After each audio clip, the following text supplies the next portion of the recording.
Probably Kevin James's most successful foray into leading man territory to date, the two Paul Blart films still weren't exactly critical darlings.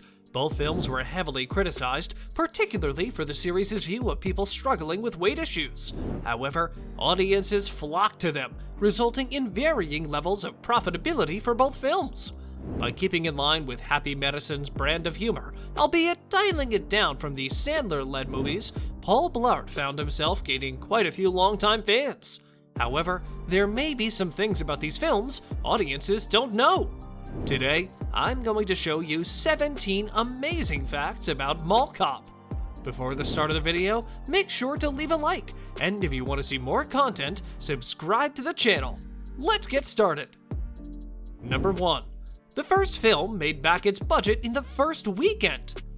January is typically a notorious dumping ground for movie studios, a month where lesser quality films with limited box office potential are pushed into theaters with little to no fanfare. Paul Blart Mall Cop flipped that tendency on its head.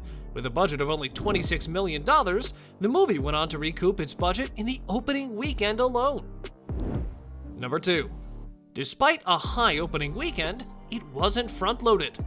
By the end of the long weekend that included Martin Luther King Jr. Day, Paul Blart had amassed nearly $40 million and even took a while to slow down. It ended up packing theaters during a time where usually one would find only cobwebs, amassing a final domestic box office tally of $146 million. Number 3. Paul Blart Mall Cop and Observant Report. Seth Rogen's dark comedy Observant Report caught some flack for being very similar to Paul Blart, in that it was just another goofy, heavy-set mall cop movie. In reality, they couldn't be any more different. During the productions of the two films, it was publicly stated that all was above board. They were all friends, and as they say, imitation is the highest form of flattery. However, 10 years later, Rogen discovered that the team behind Paul Blart had access to and blatantly utilized material from his script. Number 4. Paul Blart Mall Cop was released on UMD. Before the advent of streaming movies over one's phone, there was the Universal Media Disc. Made for Sony PlayStation Portable, the PSP, these tiny discs didn't last long. It always seemed like a niche product, but studios did back up the format with some fairly popular films, at least at first. Major studios caught on pretty quickly that the UMD wasn't doing enough to bolster the response to films like Paul Blart, and quickly stopped releasing films on the format. Number 5. Paul Blart was a hit on DVD too. While the film had already made back its budget and then some in theaters, the real gravy was its home video release. In its first 6 days alone, the film generated $29 million in revenue. It stayed at the top of the charts for a while too.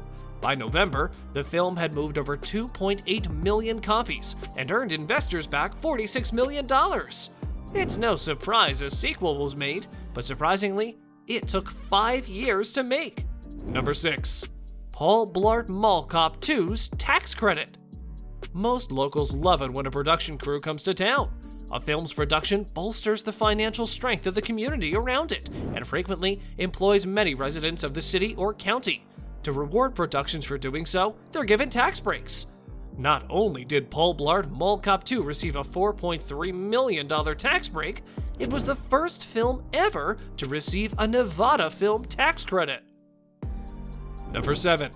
The sequel made less money. Going against Furious 7 probably wasn't the best idea. While the franchise film went on to surpass its predecessors, Paul Blart 2 earned $71 million in comparison to the predecessor's $146 million. While its relatively low budget of $30 million allowed it to easily achieve profitability, dropping 50% is pretty much a guarantee that an installment will end a franchise. Number 8. There was a 2017 petition to make it a trilogy. The oddest fun fact about the duology has to be that there was a 2017 petition with 1,700 signatures for Happy Madison to release a third film as part of their massive Netflix deal, which has led to Sandler starring gems like The Ridiculous Six. While the petition creator is effusive about his love for Paul Blart, a third film doesn't seem likely. Number 9. Paul Blart Mall Cop 2 received even worse reviews. If the original Paul Blart Mall Cop has anything going for it, it's a double-digit Rotten Tomato score. The sequel can't say the same, as its 5% critical score makes the previous film's 34% look Oscar-worthy. The consensus reads, bathed in flop sweat and bereft of purpose, Paul Blart Mall Cop 2 strings together fat-shaming humor and segue sight gags with uniformly unfunny results. Number 10. It also received 6 Golden Raspberry nominations. While it won none of them, Paul Blart Mall Cop 2 was nominated for a whopping 6 Razzies. On top of Worst Picture, which was given to both Fantastic Four and 50 Shades of Grey, the sequel was nominated for Worst Actor, Worst Director, Worst Screenplay, Worst Screen Combo, and Worst Prequel, Remake, Ripoff, or Sequel. In short, the film's flippant focus on fat shaming was time that would have been better served polishing the script. Number 11. Got car trouble? We can probably help you jump a dead battery or fix a flat. We can also drive you around or check surveillance video of the parking lot if you can't find your car. One time, my supervisor even drove a stranded customer home. No tip necessary, or even allowed most of the time. Number 12. Don't leave things on your car seat. When we investigate a parking lot break-in, 9 times out of 10 the customer left something out on the seat, be it a purse, a tablet, or high-end shopping bags. If you don't want your car broken into, don't leave valuable items out in plain view. Thieves troll parking lots looking inside cars for goodies to grab. Number 13. Not all mall cops are created equal.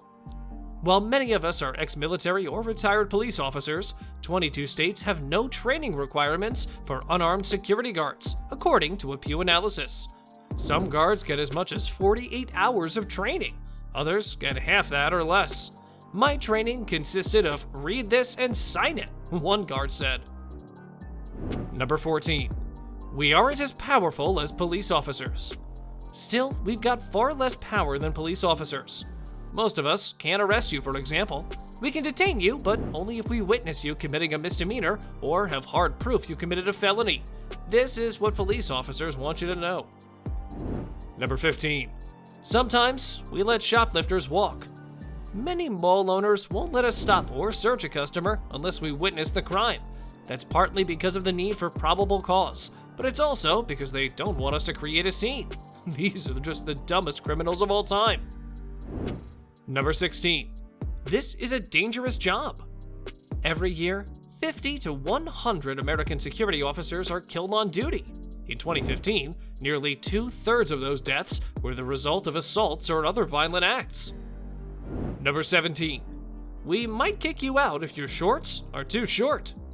Some malls prohibit outfits that are too revealing or contain curse words or gang-related symbols. Before you argue, remember that we don't write the rules, we just enforce them.